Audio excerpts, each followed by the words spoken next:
점심 공양 많이 하셨습니까? 또 왜 안 가시고 이렇게 또 들어오셨어요?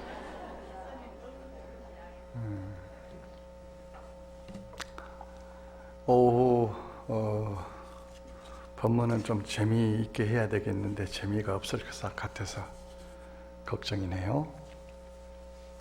합장하시고 나무 대방왕불화음경 나무 대방왕불화음경 나무 대방왕불화음경이로다.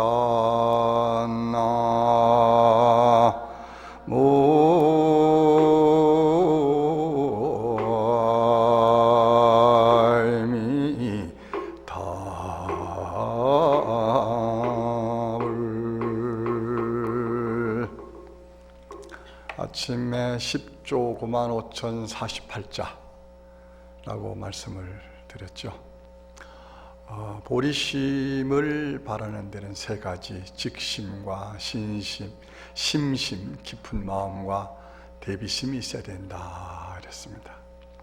이게 초발심주에 대한 얘기고, 초발심주라는 것은 앞에 스님들이 하신 법문은 부처님이 과덕, 부처님이 수행해서 성도해서 중생을 구제하는 그런 모습들을 보임으로 해서 여러분들에게 신심을 일으키게 하는 겁니다. 다시 말해서 요즘 무슨 농사 짓는다고 좋은 종자를 개발해 가지고 이 종자를 여러분들에게 보여준 겁니다.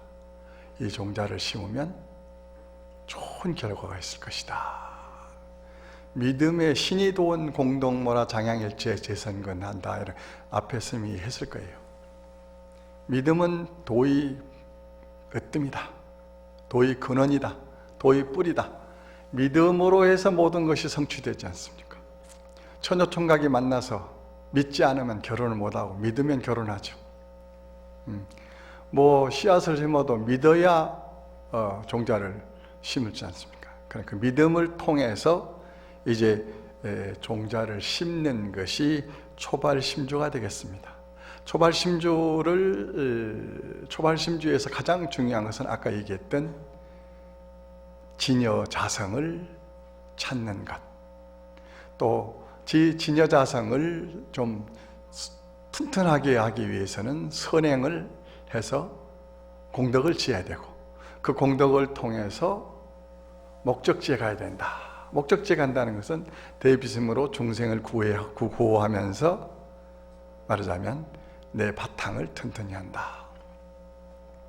일본에 백은선사라는 선사가 있었다고 그러죠. 그 백은선사가 길을 갔다가 오는데 거지가 한 사람이 떨고 있었대요. 벌벌 떠는 걸 보고는 참 춥겠다. 그래서 입었던 누비를 벗어서 그 거지에게 주었습니다. 거지가 그 누비를 받고 뻔히 쳐다보거든.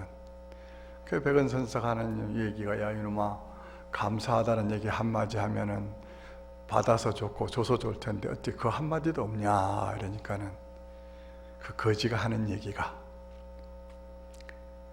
그래 받는 게 좋으냐, 너는 뭐 하는 인간이기에 누비를 나한테 벗어주면서 그 대가를 받으려고 하느냐? 주는 놈이 행복한 거지 받는 놈이 행복하냐? 어떻습니까? 여러분도 주면서 감사할 줄 아는 마음을 가져야 됩니다. 얻으면서 감사하는 게 아니라 줄 수 있을 때가 감사하고 행복한 거죠. 봉사할 수 있을 때가 행복한 것이고, 어머니로서 자식을 키우면서 있는 거 없는 거 다 줄 때가 행복이지, 아들 눈치 보고서 얻어먹는 그 재미가 행복이냐 이 말이에요. 그러니까 생각에 따라서 행복이 어디에 있느냐는 것입니다. 주는 데 있느냐 받는 데 있느냐. 근데 이 자리는, 보살이 자리는 줘도 준다는 생각이 없고 받아도 받는다는 생각이 없다. 전념청정 후념청정이 명의보살이라, 한 생각 일으키는 것도 한 생각 쓰러지는 것도, 주기 전이나 주고 날 때나 한결같은 마음을 가져야 보살이 된다. 여러분들 마음을 한번 점검해 보십시오. 내가 남에게 무엇을 줘서 받지 못해서 쏙 태우고 있다면 보살이 아니지 않느냐. 줄 때도 즐겁고 주고 나서도 즐겁고 감사하다, 감사하다. 항상 감사를 느끼는 것이 화엄세계다 말이죠. 부처님 경전 아무리 많이 들어도 내가 내 마음이 즐겁지 않냐면 그건 화엄세계가 아니다는 거죠. 내가 즐거워야 된다. 그것이 발심주고, 이 발심주를 통해서 한 계단 올라가는 겁니다.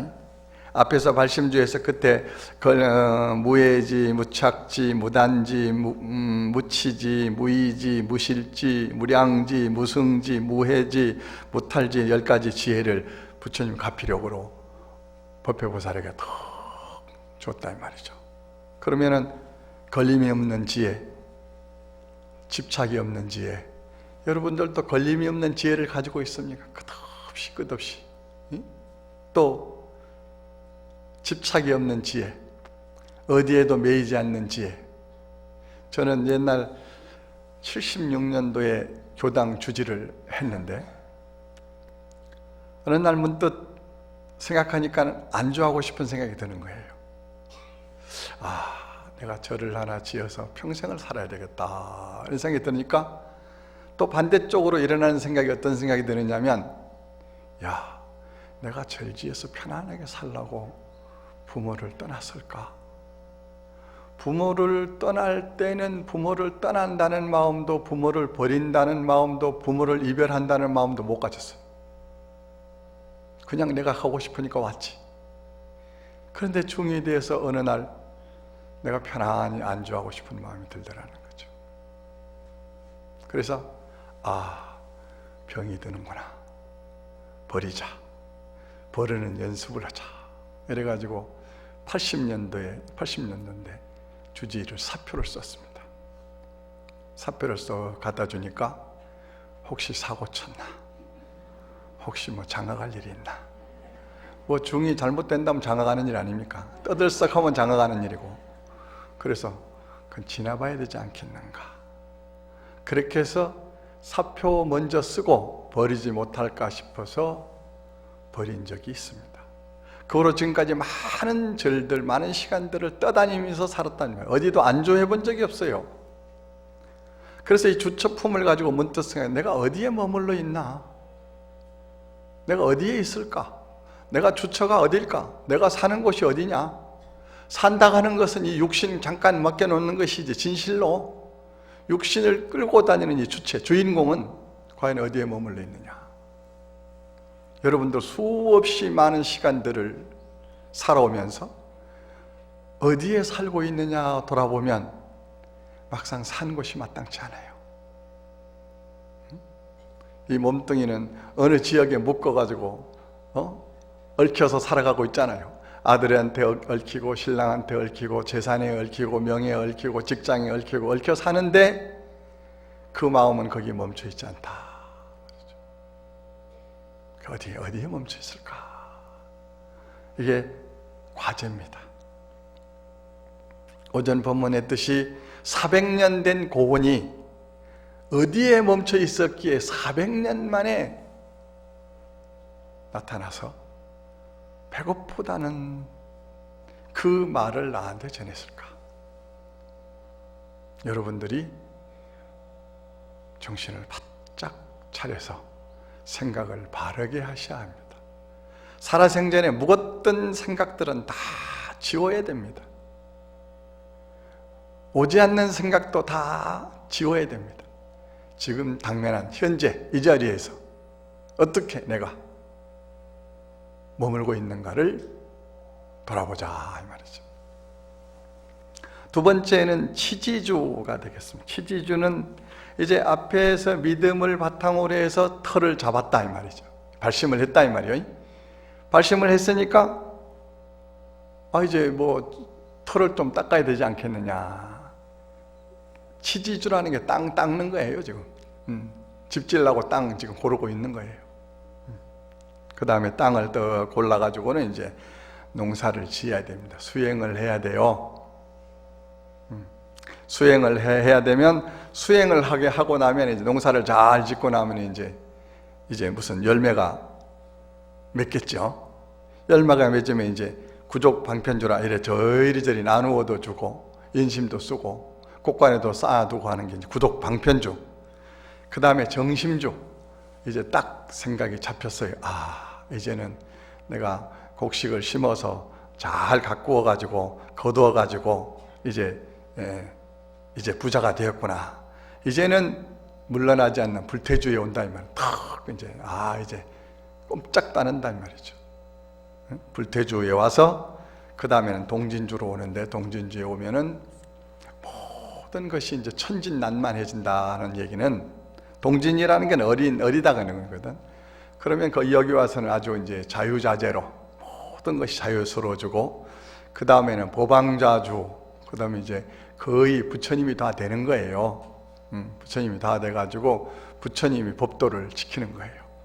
나는 오늘도 여기 우리 어린 스님들을 또 보면서 저 귀여움받을 저 나이에 말이지, 응? 여러분들 아들도 될 수 있고 손자도 될 수 있는 저 나이에 다 옷을 입고 이 씹살려 하는 게 무슨 업인고, 참 안타깝다 이 말이지. 그런 생각이 드는데, 그러나 이렇게 하면서 법도를 배우는 거예요. 왕자 될 수 있는 법도를 배우는 거예요. 그렇게 해서 이제 왕자가 돼서 어느 날 큰 스님이 되어가지고 이 자리에 딱 앉게 되는, 이게 보살 10주에 대한 얘기들입니다. 그러면은 경전을 조금 읽고 나가겠습니다.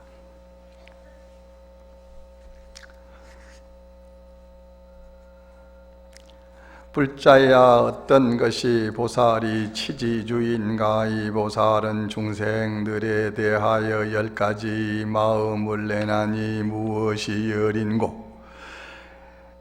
이른바 이익을 주려는 마음과 크게 불쌍히 여기는 마음과 안락해 하려는 마음과 편안히 머물게 하려는 마음과 가엾이 여기는 마음과 거두어 주려는 마음과 수호하려는 마음과 내 몸과 같이 여기는 마음과 스승같이 여기는 마음과 도사와 같이 여기는 마음이 이것이 열이 이니라.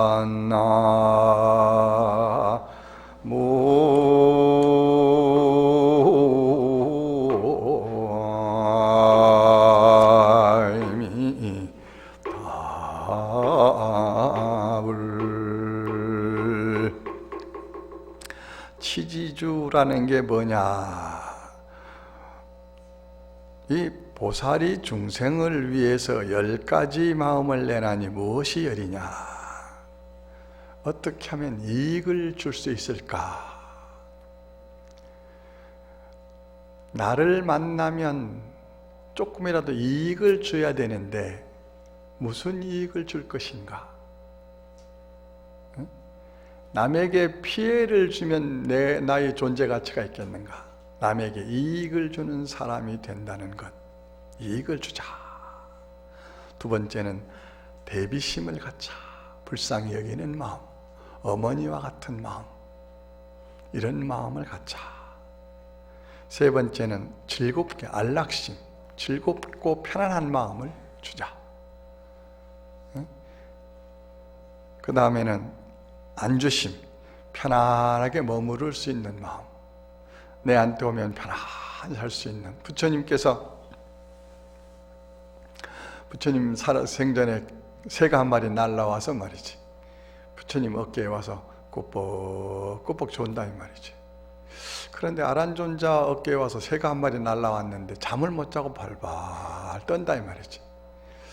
아란존자가 부처님께, 부처님이시 어찌해서 부처님 어깨에 앉아있는 새는 저렇게 편안히 잠을 자는데 제에게 와 있는 새는 왜 이렇게 떨고 있습니까? 그러니까 부처님께서 하시는 말씀이, 살생이라는 그 생각 자체도 끊어져 버렸다.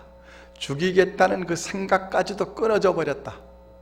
그런데 아란존자는 나는 살생을 안 한다 하는 그 생각이 남아있다는 거예요. 뿌리가.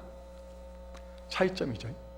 그러니까 우리가 어떤 생각을 살아가느냐에 따라서 다르다는 겁니다.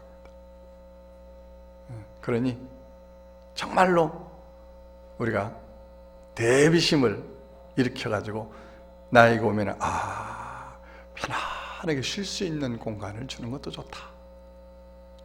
안주심. 그 다음에 연민심.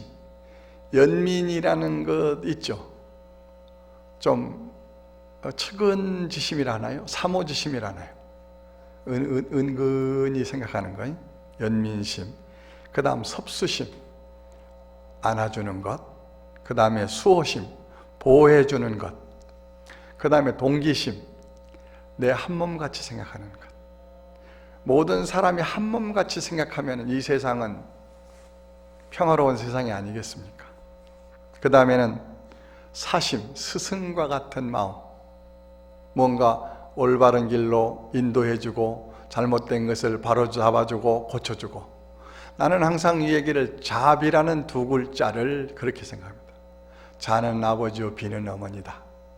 아버지는 잘못된 길을 바로 잡아주는 것이 아버지고, 어머니는 아버지에게 꾸지람 들어서 울 때도 품어주는, 안아주는 그게 어머니다. 그게 비다. 그래서 하늘은 자고 땅은 비다.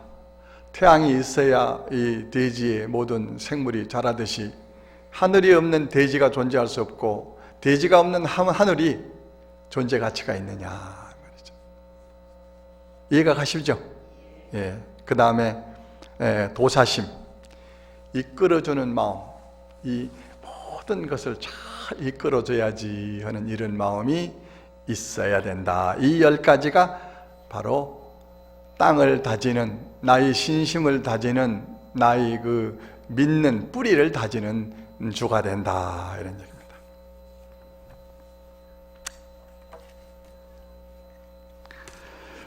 또 조금만 읽겠습니다.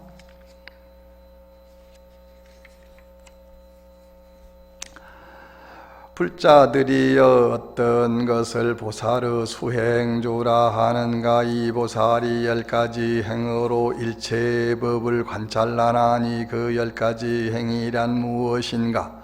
이른바 일체법이 무상하고 일체법이 괴롭고 일체법이 공하고 일체법이 내가 없고 일체법이 지음이 없고 일체법이 맛이 없고 일체법이 이름과 같지 않고 일체법이 조소가 없고 일체법이 분별을 여의었고 일체법이 결실함이 없음을 관찰하는 것이니 이것이 열이니라.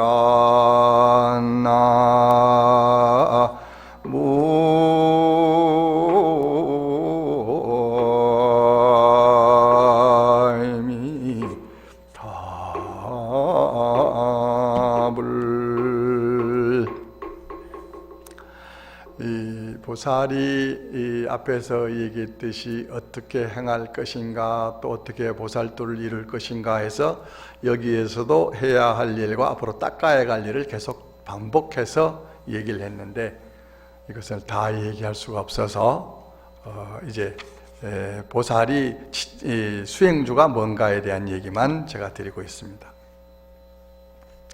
수행주도 10가지가 있는데 중생계를 잘 관찰해서 말이요. 법계와 세계와 관찰, 이게 이제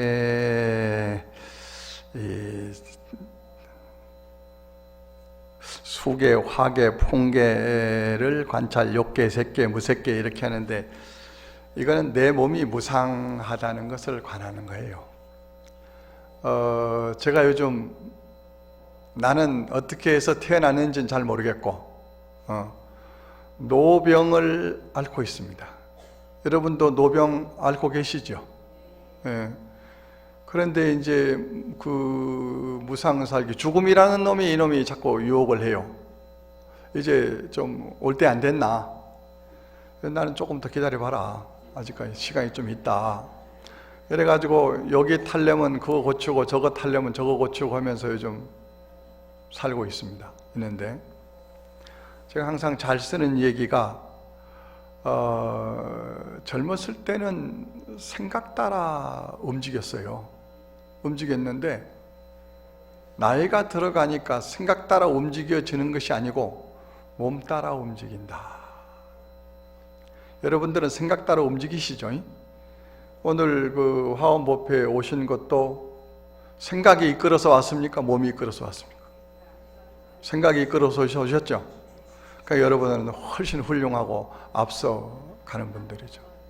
예, 대단한 보살님들이십니다. 아까 이제 제가 또 옛날 얘기를 하나 하겠습니다. 옛날에 어느 보살님이 말이죠. 스님, 우리 동생이 죽게 됐는데 천도제를 좀 해주시소 이래. 죽기도 전에 무슨 죽으라고 천도제를 하는 것도 있냐? 죽고 나서 하십시오 이러니까는 이제 얼마 못 산다는 거야. 3개월밖에 못 사니까 스님께서 죽기 전에 한번 해주면 좋겠다. 왜 그러느냐 물었더니 어머니가 나타나가지고 내가 16년 동안 잘 살았는데 네가 와 나를 못 살게 하노? 이런다는 거예요. 그래서 내가 혹시 어디 묘 썼어요? 이러니까 아이고 어머니 묘를 썼다 이거야. 얼마 됐냐니까 16년 됐대. 그럼 묘를 손댔느냐 하니까는 길 닦는다고 그래가지고 보상금 받고 묘를 다 파 없앴대요. 그러니까 이 어머니가 나타나가지고 내가 16년 동안 잘 살았는데 네가 나를 못 살게 하니까 네가 그래서 되겠냐고 계속 해서 3개월 동안 밥도 못 먹고 술 안 먹는다는 거예요. 그래서 내가 그 소리를 가만히 듣고는 아이고 뭐 안 죽겠네요. 그러니까 죽는다는 거야. 그럼 안 죽으면 내보고 도사를 하겠느냐? 도사를 하겠다. 그렇다면 세상에 어머니가 죽어가지고 묘등에 앉아가지고 아들 밥 가져올 때 기다리는 어머니가 어디 있나? 여러분들 그렇게 하실래요? 저 묘 써가지고 묘등에 앉아가지고 10몇 년 동안 밥 올 때는 기다리겠습니까? 1년에 한 번씩 오는 밥 안 기다리죠? 맞아요? 그런데 배고프다고 밥 달라고 한다 이거지. 그래서 내가 그랬지. 어머니가 아니고 묘직이 신이다. 묘를 쓰는 순간에 묘직이 신이 생겨요. 저 지나가는 저 분 보고 우리 어머니 하입시다 하면 어머니인 줄 착각하잖아요. 여러분들 혹시 이쁜 아이 보면 내 아들 할래 그런 생각 안 듭니까? 그런 마음도 있잖아요. 옛날에 내가 어릴 땐 보면 말이죠, 신도님들이 자꾸 상자를 하래요. 뭐 명예가 길어진다느니 뭐 하면 나는 상자가 싫거든요. 그래서 그러지 말고 저 부처님한테 등이나 하나 켜세요. 그래서 항상 피하고 했는데 이게 말 한마디에 아들이 되고 어머니가 되는 거예요. 그래서 산에 가서 묘를 써서 어머니 하는 순간 그 대신으로 어머니가 되는 거예요. 그래서 그 산 맷동에 앉아가지고 얻어먹는 거예요. 그런데 그게 어머니인 줄 알고 있다 이거지. 그래서 그럼 내가 고쳐줄 테니까 내보고 도사를 하겠느냐 이래가지고 그 당시입니다. 그 당시 저 백오남에 있는 스님하고 우리 시식이나 한번 해주자 이래가지고 둘이가 이제 시식을 한번 했습니다. 시식을 했는데 그 뒷날 말짱해져 버렸어. 그러니까는 내보고 아이고 도사님, 내가 도사입니다.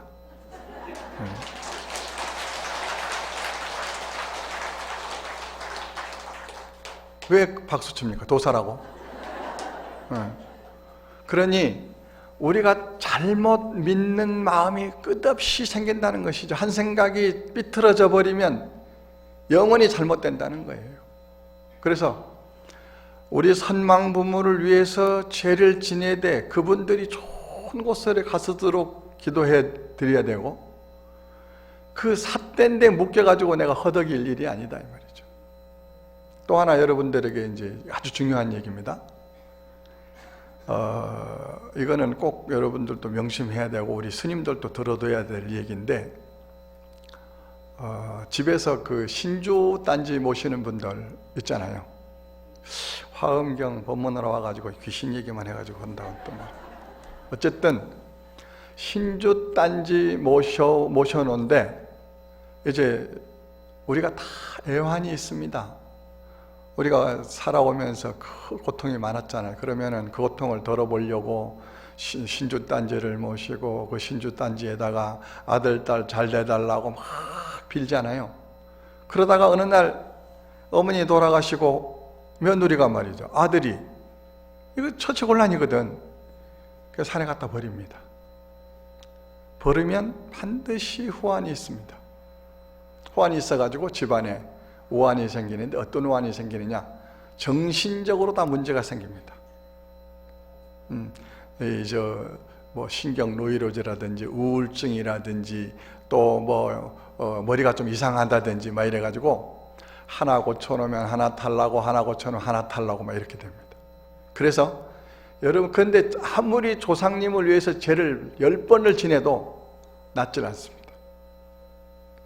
딱 앞으로 혹 그런 분이 있다면 절에 가서 위패를 쓸 때 간에 봉한 신주를 반드시 쓰세요. 간에 봉한했던 모셨던 신주 단지 있잖아요. 신주라는 명칭을 제일 앞에 조상님부터 써서 천도절을 해줘야 우환이 없습니다. 그런데 이거는 스님들도 모르고 신도들도 몰라요. 이거 내가 내만이 아는 비법인데 내가 가르쳐 드리는 겁니다. 네. 내가 이런 경험을 아주 많이 했습니다. 많이 해서 누구인가 이런 얘기를 한번 해줘야 되겠다 이랬는데 오늘 법문을 하라 하길래 이런 얘기를 해서 앞으로 우리 신도님이나 스님들이나 정리를 해야 되겠다. 목이라는 게 있습니다. 어떤 목, 내가 무엇을 어떻게 할 것인가 하는 그 목적이 있어야 되는데 어머니 위할까 아버지 위해 가지고 어머니가 편안하겠습니까? 그러니까 어머니 위할 때는 어머니 위하듯이 반드시 집에 모셨던 혹 여러분들 가정에 그런 일이 있다면 반드시 위패를 모실 때 그와 같이 해서 모실 것. 그러면 모든 근심이 사라집니다. 이해가 가셨죠? 이제 이런 얘기 나오는 김에 또 이제 하나 더 해야 돼요. 미타암 얘기를 하나 하겠습니다. 미타암에 내가 이제 주지로 갔는데 가서 보니까 굴에 부처님을 한 50분 옥으로 해서 모셨어요. 보는 순간 이 부처님을 어디로 밖으로 내야 되겠는데 어떻게 내야 되나 그래가지고 혼자 생각입니다. 혼자 생각을 하다가 내가 우연히 우리 삼천포에 우리 신도님이 계시는데 그 집에 혼자 가서 한 3일 쉬어야 되겠다 하고 한 3일 혼자 있으니까 지루해요. 지루해서 이제 여기 무슨 좋은 절이 없나 그러니까 택시기사가 어디 있다는 거 가보자 갔는데 탑을 해가지고 부처님을 또리또리 모셨어요. 그래서 이게 좋겠다 이래가지고는 내려와서 550분 부처님을 내가 전부 밖으로 끄집어내가지고 그래도 신흥사 갔을 땐 330분 부처님을 땅속에 묻었는데 그래도 밖에다 모셔드렸습니다. 모시고 굴법당을 고쳐야 되겠다. 그래가지고 이제 굴법당을 고쳐야 되겠다고 생각하니까 그날부터 머리가 아픈 거예요. 막 빙글빙글 돌고 도저히 어떻게 해볼 길이 없다는 말이죠. 그럼 내려오면 괜찮고 올라가면 또 아프고 이렇게 부시하지 이러면 머리 아파 또 내려오고 올라가서 또 부시하지 이러면 내려오고 이래가지고 일단 부시자 이래가지고 그 돌 깨는 사람만 계약을 했으면 1억 4천만 원 주고 계약을 했는데 깨자. 그런데 나는 올라가지를 못하는 거예요. 그래가지고 시작도 못하고 깨야지 하면서 3개월을 내가 고생을 했습니다. 그래가지고 3개월쯤 지나니까 감이 오는 거예요. 굴에 손대지 말라는 갑다. 그런데 손을 대야 되겠다. 그 밑에 내려와서 두루 넣어가지고 내가 죽어도 해야지, 죽어도 해야지 반복했습니다. 반복하니까 머리가 괜찮은 거예요. 그래서 올라가서 이제 굴을 손댔습니다. 손을 대가지고 싹 정리를 했는데 파보니까 나무 뿌리가 한 15m, 한 10m, 15m 정도 되는 데서 고목이 하나 있는데 고목이 뿌리가 손가락처럼 이렇게 바닥으로 와서 그 바위 밑에서 물을 받아 먹고 있었어요. 굴 속에. 그러니까 굴 속에 가서 앉으면 기도하면 말이지 들썩들썩 해가지고 사람들이 막 피해 다니고 막 이러더라고. 그게 뭐 그럴까 이러고는 말이지 그랬는데 파보니까 나무 뿌리가 이렇게 있는 거예요. 그때 아무 생각도 없었어요. 그래서 나무 뿌리를 자르고 굴법당을 다 손을 봤습니다. 그런데 얼마 안 가서 그 고목이 죽었습니다. 그 고목의 목신이 그거 못하게 하는 거예요. 그런데 내가 죽겠다는데 뭐 어떻게 할 수가 있나요? 죽겠다는데. 그래가지고 그 손을 댔고 그 뒤에 내가 이거 잘못했구나. 이 물줄기를 말이죠. 그 나무 있는 쪽으로 흘려줘도 되는데 나무 없는 쪽으로 흘렸단 말이죠. 어차피 저 굴 속에서 흐르는 물이니까. 그래서 그 목신과의 전쟁을 한 3개월 정도 했습니다. 그러니까 목신도 반드시 고목에는 조심스러워야 된다는 얘기를 또 하나 합니다. 재미있으십니까? 일반인이었다면 손을 못 댔겠죠. 하는 김에 얘기 하나 더 하죠. 이 통도사에서 내가 이제 아까 저 선전을 총무국장 무슨 몇 년 어쩌고저쩌고 하던데 총무국장 할 때인데 아침마다 이제 법당에서 108배를 했습니다. 그때 허리가 아파가지고 허리가 고질병이었습니다. 아파서 힘들었는데 이제 절을 하는 것이 고통이었어요. 그래서 병원에서는 절을 하지 말라고, 절하면 허리 못 쓴다고 이러는데 이래주거나 저래주거나 마찬가지니까 절하다 죽자 이래가지고는 108배 하는데 한 30-40분 걸렸습니다. 구호가 뭐냐면 머리를 떡 땅에 대고 죽어버려라. 일어나서 또 절하면 죽어버려라. 서가모니불이 아니고 죽어버려라. 그래. 구호가 그랬습니다. 그런데 절하는 중에 말이요, 모기가 한 마리씩 엥 하고 날라와가지고 목덜미에 딱 붙는 거야. 그러니까 꿈틀 하는 거예요. 이걸 때려잡으려고. 그런데 딱 생각하니까 법당이지. 멈췄잖아요. 법당에서 내가 가다장삼을 수하고 모기 죽일 수야 있나. 오늘은 모기님께 공양을 올려야 되겠다. 그래 앉아가지고 한참 기다렸습니다. 모기님께서 공양하실 동안 또 앉아 기다리는데 이제 한참 기다리니까 모기가 공양하고 가셨을 것 같아서 절을 108배를 마쳤습니다. 마치는 순간 느낌이 뭐였느냐, 부처님 법이 이렇게 거룩하구나. 부처님 법이 아니었다면 내가 어떻게 모기님께 공양을 올릴 수 있었을까? 이래서 부처님 법이 좋은 거구나. 그런데 또 한편으로는 절하는 동안 모기가 떠나질 않아요. 머릿속에서 이게 갔을까? 붙어 있을까? 그런데 어쨌든 그렇게 모기님께 공양을 올리고 났는데 나도 모르는 사이에 허리가 다 나와버렸어요.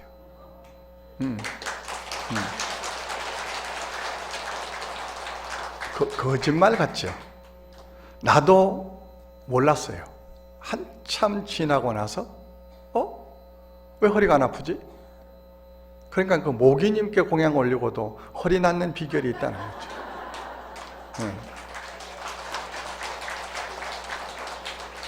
그러니 이 화엄 세계가 무진장한 세계예요.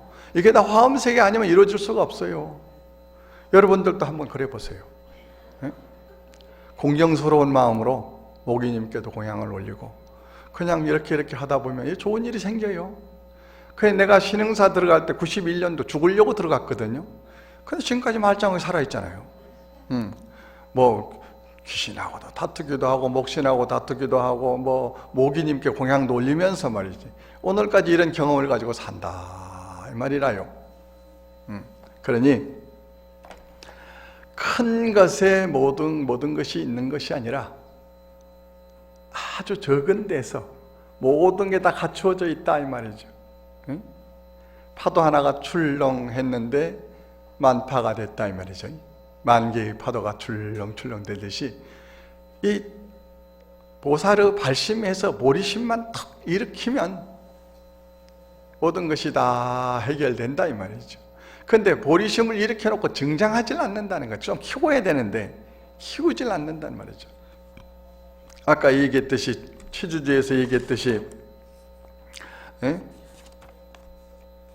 일체 중생을 위해 가지고 내가 무엇을 이익되게 할 것인가, 무엇을 대비심을 일으키실까, 어떻게 하면 즐겁게 해줄 것인가, 어떻게 하면 편안하게 해줄 것인가, 어떻게 하면은 연민심을 일으킬 것인가, 또 어떻게 섭수하는 마음을 일으키신가, 수호심할 것인가, 동기심할 것인가, 스승과 같은 마음, 길을 인도하는 도사와 같은 마음, 이런 것을 내가 개발할 수 있고 실천할 수 있는가를 한번 생각해 보자 이 말이죠. 좋으시죠? 좀 더 있겠습니다. 할 말이 없으니까.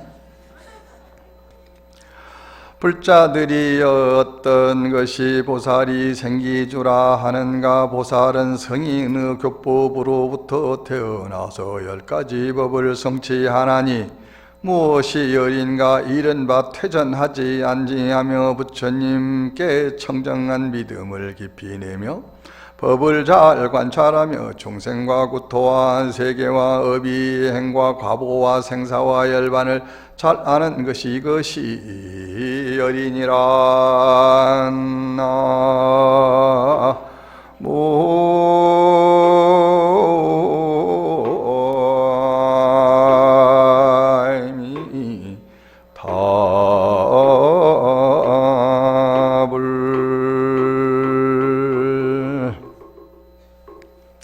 심생정신하라. 깊이 맑은 믿음을 내라. 믿음을 가져야 된다. 믿음을 가져서 이제 잘 이 법계를 관찰해서 중생과 국토와 세계와 업행과 과보와 생사와 열반을 다 알아야 된다. 우리가 나서 지금 살아가면서 어떠한 생각을 가져야 우리가 좋은 과보를 받을 수 있을까? 여러분들은 무슨 생각으로 살고 계십니까? 보리심을 키우기 위해서 살고 있습니까? 잘 먹고 살려고 살고 있습니까? 내가 항상 생각해도 내가 무슨 마음으로 살고 있을까? 나는요, 가만히 생각하면 일하고 싶어서 사는 것 같아요. 나고 죽는 일은 이거 뭐니까 그냥 생각이 안 되고 자꾸 무엇을 할꼬 이래. 여러분들도 그렇죠? 안 그렇습니까? 무엇을 할꼬, 뭘 잘하고 계십니까? 묵묵부답이니 말이지.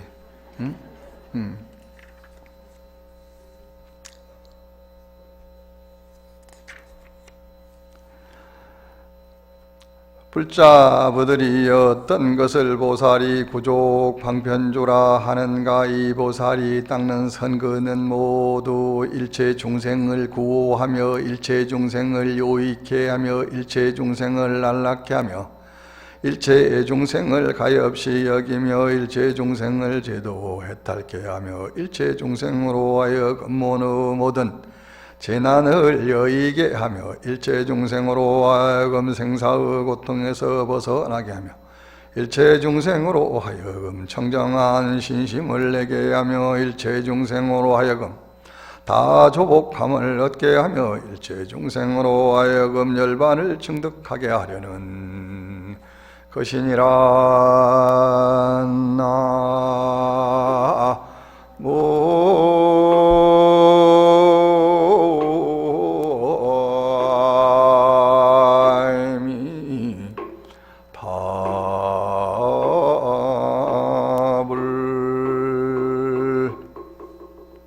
읽는 내나 듣는 여러분이나 실천하기 다 어려운 얘기들이라.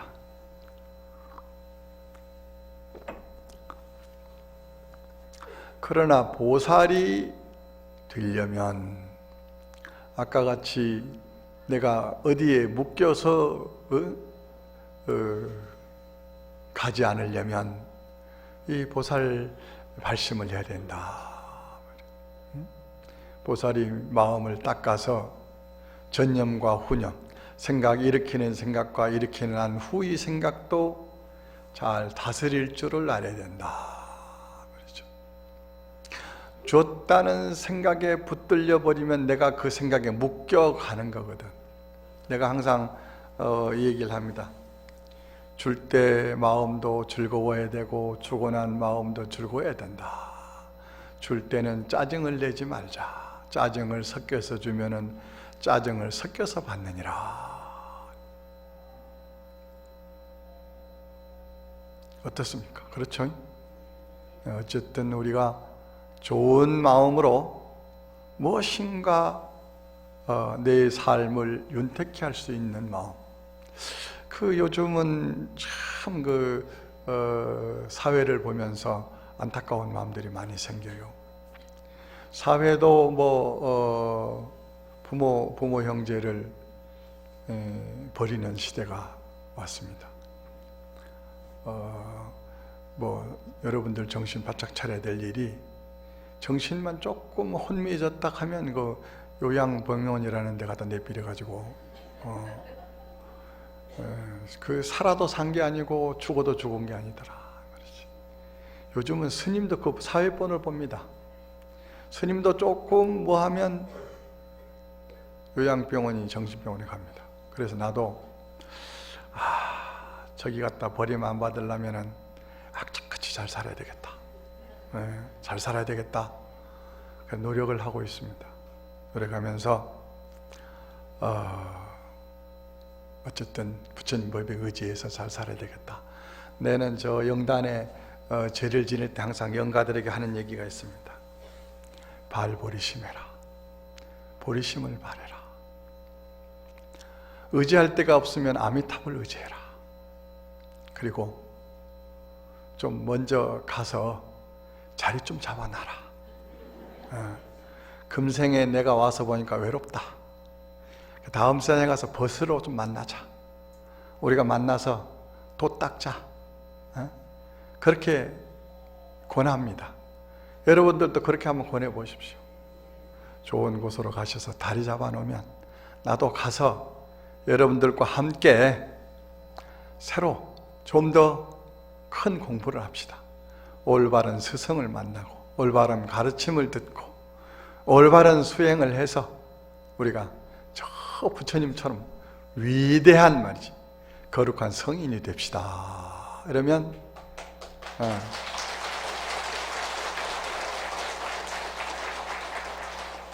그러면 영가도 복을 받고 여러분들도 복을 받고 마음이 편안해집니다. 그래서 이 화엄살림은 참 좋은 법회입니다. 화엄살림 법회도 좋지만 이렇게 많은 영가를 모시고 매일 이렇게 부처님 말씀을 전할 수 있다는 것은 그야말로 복입니다. 그렇다면 평소에 집에서 제사 못 지내는 분들, 혹 잊어버리고 있던 분들, 이런 분들을 1년에 한 번씩이라도 위패 올려가지고 열심히 기도하면 그야말로 복전이 되는 것입니다. 내가 살아있으니까 사람이지 죽으면 뭡니까? 귀신이죠. 귀신이라 하기 싫죠.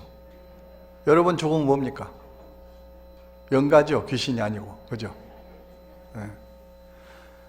귀신과 내가 둘이 아니에요. 다만 세계가 달라요.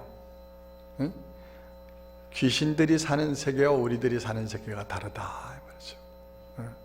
그래서 큰 목전을 지으면은 이제 부처님 세계로 바로 가고, 그렇지 못하면은 또 사람으로 태어날 수도 있고, 또 그렇지도 못하면 중음신이 돼가지고 방황할 수도 있고, 또 그렇지도 못하면 뭐 나무에 기대서 목신이 되고 돌에 붙어가지고 석신이 되기도 하고 끝없이 헤매게 된다는 거죠. 우리가 부처님 은혜, 부처님으로 해서 만난 인연들은 그런 일은 없어야 되지 않겠느냐 이 말이에요. 모두가 부처님 회상으로, 그렇지 않으면 다시 인도 환생해서 부처님 법을 함께 한다면 그 얼마나 다행스럽고 좋은 일이겠느냐 말이죠. 우리는 그러한 마음을 가져야 된다.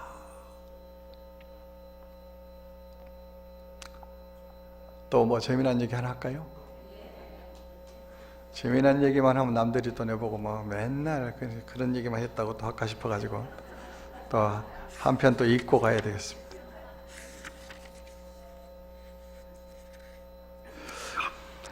불자들이 어떤 것을 보살의 정심조라 하는가. 이 보살이 10가지 법을 듣고 마음이 결정되어 흔들리지 아니하나니 무엇이 어린가. 이른바 부처님을 찬탄하거나 부처님을 회방함을 듣고도 불법 가운데 마음이 결정되어 흔들리지 아니하며 법을 찬탄하거나 법을 회방함을 듣고도 불법 가운데 마음이 결정되어 흔들리지 아니하며 보살을 찬탄하거나 보살을 회방함을 듣고도 불법 가운데 마음이 결정되어 흔들리지 아니하며 보살을 찬탄하거나 보살이 행하는 법을 회방함을 듣고도 불법 가운데서 마음이 결정되어 흔들리지 않느니라. 또 중생이 한량 있다거나 한량 없다거나 함을 듣고도 불법 가운데 마음이 결정되어 흔들리지 아니하며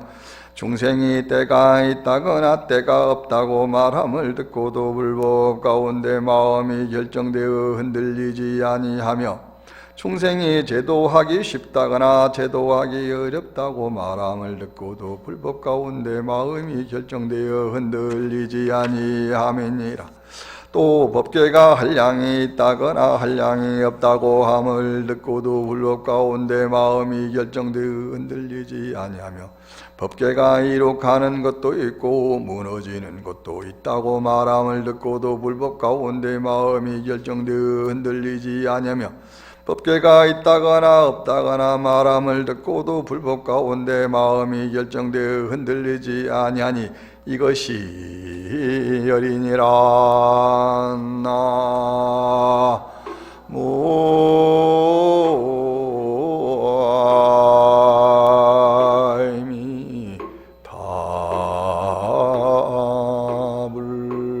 나무아미타불. 보리심을 한 번 일으키면은 흔들림이 없어야 된다. 그러니까 부처님 법이 있다거나 없다거나 보살이 있다거나 없다거나 잘났다거나 못한다거나 그냥 내 마음이 흔들리지 아니해야 된다 이 말이에요. 거기에 딱 멈춰 있어야 된다. 흔들림이 없는 그 마음이 정심이다. 정심주의에 가서는 흔들림이 없어야 된다. 여러분들 마음 든든하십니까?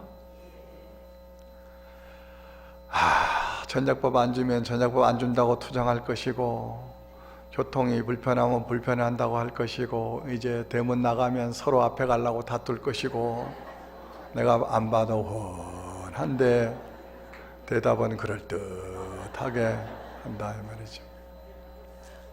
응? 이런 마음들을 그 중생심으로 자꾸 돌아가는 거예요. 스님도요, 여기 오면은 내가 스님이지 이런데 나오면 내가 중인가 이럴 때가 있어요. 네. 근데 내가 살아보니까 30년 40년 얻어먹었습니다. 평생 얻어먹었지만 갖다주는 보살님들이 보면 내보다 사실은 못 살아요. 그런데 내가 있다고 가져오지 말라 해도 끝까지 갖다 줍니다. 그 주고 싶은 마음, 내 통도사에서 그런 일이 있죠. 우리 신도님이 여기 오셨는가 모르겠다. 그 근로에 나가면 70 이상 80 가까이 되면 근로에 나가면 한 달에 20만 원을 준대요. 20만 원을 들고 와서 스님 보고 쓰라는 거예요. 그 돈을 스님이 어떻게 쓰겠습니까? 여러분들 어떠겠어요? 그 마음이 안 받는다고 해도 주고 싶다는 거예요. 내가 한 달 고생해서 번 돈 스님한테 드리고 싶은데 왜 안 받으려고 하느냐는 거죠. 그래서 한 번은 그 돈을 받아가지고 도저히 못 쓰고 내가 책상 위에 떡 놔놓고 오는 스님들마다 그 얘기를 했습니다. 이게 노보살님이 이렇게 한 달 하루에 3시간씩이나 근로 나가가지고 번 돈인데 스님 보고 쓰라는데 내가 이거 녹일 자신이 없다. 어떻게 해야 되겠나. 한 2, 3개월 책상 위에 놓고 오는 사람만 붙들고 그 얘기를 했어요. 그때 어느 날 선방에 스님들이 내려오더니 아이고 스님 우리가 녹이겠습니다 하고 들어가. 응? 그러니 역시 공부하는 스님들이 배짱이 두둑하다 이 말이죠. 그러한 은혜를 우리가 입고 그러한 은혜를 먹고 살고 있습니다. 그러니 잘 살아야 되겠죠. 그런데 3년이 청정해지다 그러잖아. 주는 사람이나 주는 물건이나 받는 사람이 다 청정해야 된다 이런데 내가 항상 얻을 때마다 그런 괴리를 할까? 그런 틈을 느낍니다. 자꾸 가져오지 말라 해도 갖다 주고 싶은 그 마음, 받는 그 마음, 받으면서도 이러면 안 되는데 하고 받아놓고 또 잊어버리고 그때만 그 마음을 잊어버린다 이 말이죠. 여러분들 스님들은 이렇게 살고 있는데 여러분들은 어떻게 사는지 모르겠습니다. 아무쪼록 살아가면서 화목하고 즐겁고 배려하고 양보하고 그러면서 사셔야 돼요. 우리가 이제 좀 시대가 장수하는 시대가 됐어요. 죽고 싶어도 빨리 못 죽는 시대가 됐습니다. 아프다면 의사가 고쳐주고 다리가 없다면 다리 붙여주고 허리가 없다면 허리 붙여주고 이래가지고 이제 100년 사는 시대가 되어서 우리가 마음가짐을 넉넉히 단단히 해서 이해하고 살아야 돼요. 안아주고 용서하고 그러면서 살면 좋습니다. 앞으로 20일 동안 화엄살림이 남아있는데 여러분들이 정성을 다해서 화엄 법문을 듣고 내일은 우리 스님 또 추모 달해제가 있고 오후에 또 법문화 있고 그렇죠? 그런데 이런 큰 행사들을 보면서 넓은 세계를 익히세요. 마음을 좀 이렇게 더 키우세요. 아까 처음에 공성이라는데 텅 빈 자리에 내 마음을 갖다 놓으면 부정불감이라 더해도 그만 덜해도 그만 있어도 그만 없어도 그만 세상을 그러거니 하고 살아갈 수 있다 이 말이에요. 그렇게 사는 게 지혜스러운 겁니다. 그러니까 반야심경에도 부정불감하라. 덜할 것도 없고 더할 것도 없고 그 자리가 그 자리다 이 말이죠. 내가 한평생 살아보니까 그 자리가 그 자리예요. 지금도 부처님은 하루에 몇 끼 드셨어요? 부처님 한 끼 드셨죠? 맞아요? 스님들은 몇 끼 드십니까? 응? 세 끼? 스님들은 세 끼 드시죠? 맞습니까? 누가 잘 사는 거예요? 부처님이 잘 사는 거예요? 스님들이 잘 사는 거예요? 스님들도 잘 살지요? 그런데 잘 사는 줄 모릅니다. 부처님은 내일 걱정을 안 하셨어요. 오늘 한 끼 7가씩 7집 다니면서 얻어와서 그 많이 주면 많이 주는 대로 적게 주면 적게 준 대로 많이 주면 좀 덜어놓고 드시고 적게 주면 적게 준 대로 드시고 그러면서 한평생 길에서 태어나서 길에서 걷다가 길에서 가셨는데 우리는 밥을 3끼 먹으면서 틈틈이 간식까지 먹으면서 따뜻한 방에 뒹굴고 말이지 이렇게 산다 이 말이죠. 생각하면 부끄럽지 않나요? 나는 그래서 항상 감사하고 죄송하고 야, 내 삶이 뭐가 뭐해서 부처님보다 더 잘 살고 있느냐 하는 것을 돌아봅니다. 여러분들은 부처님보다 훨씬 잘 살고 있습니다. 그러니 감사하면서 우리가 이 세상을 살아갈 수 있었으면 좋겠습니다. 건강한 모습으로. 응?